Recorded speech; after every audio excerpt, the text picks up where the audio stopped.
Assalamualaikum warahmatullahi wabarakatuh. Bismillahirrahmanirrahim.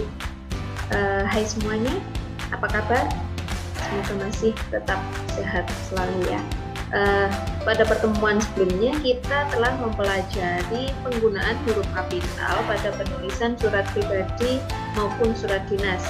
Pada pertemuan kali ini kita akan mempelajari kaidah kebahasaan penggunaan tanda baca pada surat pribadi dan surat dinas. Nah, lalu kapan sebenarnya tanda baca itu digunakan dan tanda baca apa saja yang sering digunakan pada penulisan surat pribadi maupun surat dinas? Nah, ada tanda titik, tanda koma, garis miring, titik dua, ataupun tanda tanya. Nah, langsung Bu Isma tunjukkan penggunaan tanda baca yang benar pada contoh surat ya. Ini ada di kop surat ada penulisan lembaga atau instansi. Penulisan ini tidak perlu diakhiri tanda titik ataupun koma. Lalu tanda koma digunakan untuk memisahkan alamat Jalan Daksinapati Barat 4, Rawamangun, Jakarta. Ini kan ada pemisahannya.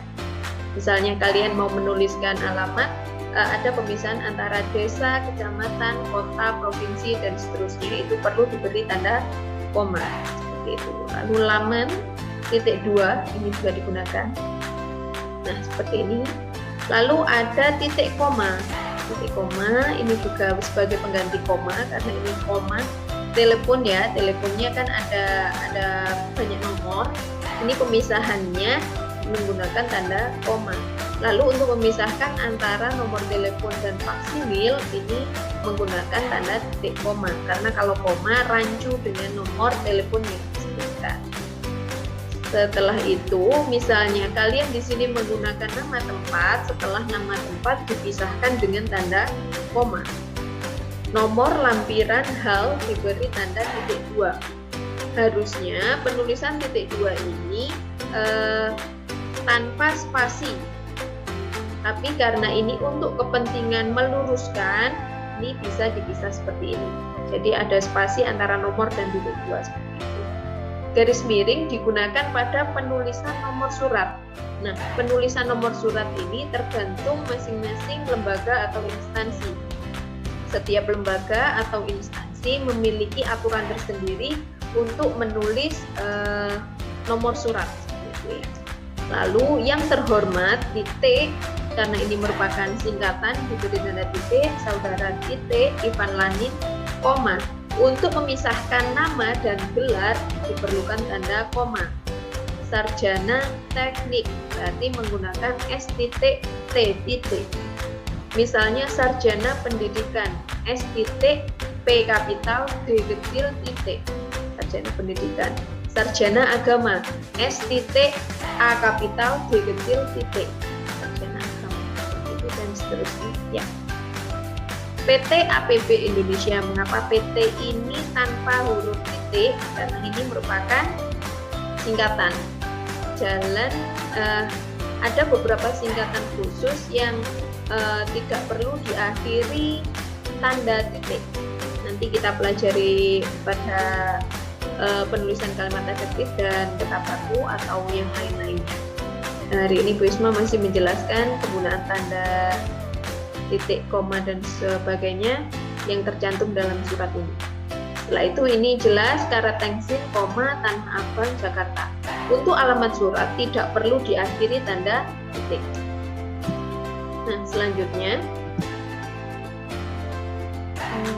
dengan hormat, koma, kami beritahukan dan seterusnya ada tanda titik untuk mengakhiri kalimat.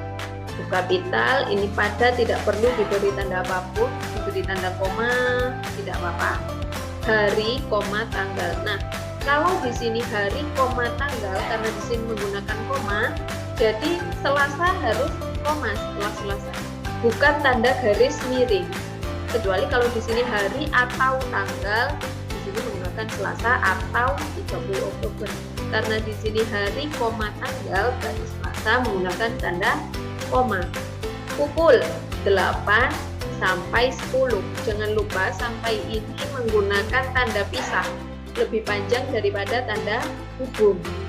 Tempat, titik dua, dan seterusnya. Ini ada penggunaan tanda koma untuk memisahkan nama tempat dan diakhiri tanda titik. Perlu kami sampaikan bahwa badan ini dan seterusnya 28 sampai 31, sama seperti waktu ini tadi, karena artinya sampai 28 sampai 31 Oktober, maka menggunakan tanda pisah, bukan menggunakan tanda hubung. Dan seterusnya ini ada penggunaan tanda titik, tanda koma. Di bagian akhir, Kepala Badan Pengembangan dan Pembinaan Bahasa, koma, menjelaskan, ini lalu ada tanda tangan, ada gelar, titik, gelar lagi titik, nama orang, koma, karena untuk memisahkan gelar yang ada di bagian belakang nama, seperti itu. NIP tidak perlu tanda titik, langsung nomor induk pegawai. Nah, mudah bukan? Kalian hanya perlu teliti ya saat menggunakan tanda baca ini. Jangan menggunakan tanda baca seenaknya. Jika kalian masih ragu, bisa membuka Pedoman Umum Ejaan Bahasa Indonesia bagian tanda baca. Tanda baca itu digunakan saat apa saja. Nah, demikian yang bisa Prisma sampaikan hari ini. Jika ada pertanyaan, jangan ragu untuk bertanya. Akhir kata, alhamdulillahirabbil alamin. Wassalamualaikum warahmatullahi wabarakatuh.